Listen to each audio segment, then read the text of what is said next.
Hi, I'm Jade, I'm Sarah. I'm Juliet. and we're going to be talking about Lord of the Flies, Chapter 2, Fire on the Mountain.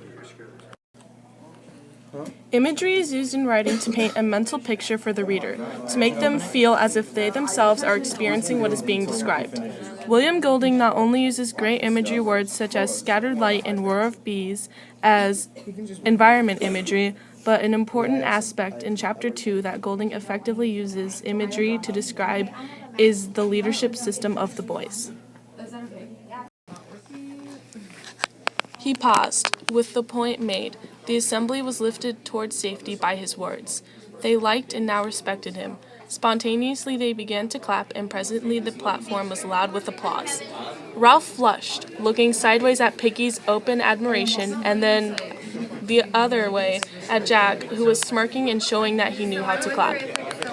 Here, the imagery they liked and now respected him shows that the group of boys now respect Ralph and like him as a leader, which supports my previous claim that this chapter really develops the government system that the boys have.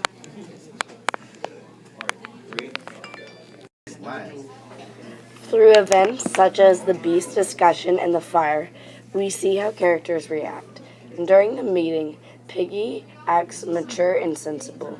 He lets the child talk about the beastie and considers the idea. Ralph, however, acts very stubborn because he is convinced that he is right and everyone who believes in the beast is wrong.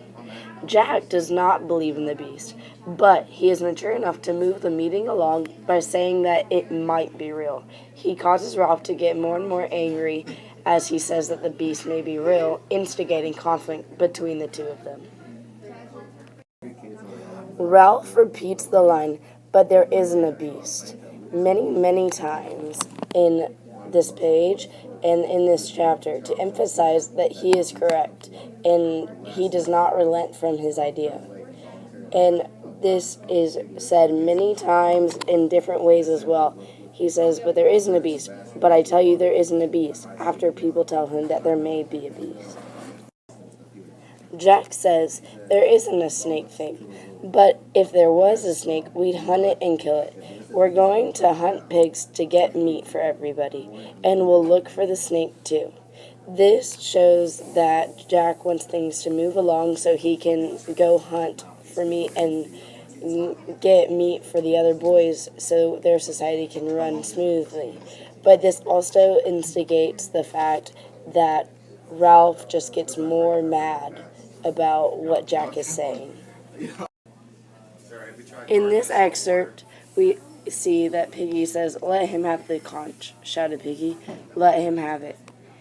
And here we see that Piggy is sensible and mature, and he wants everyone to have a say, and that we want to see what people on the island believe.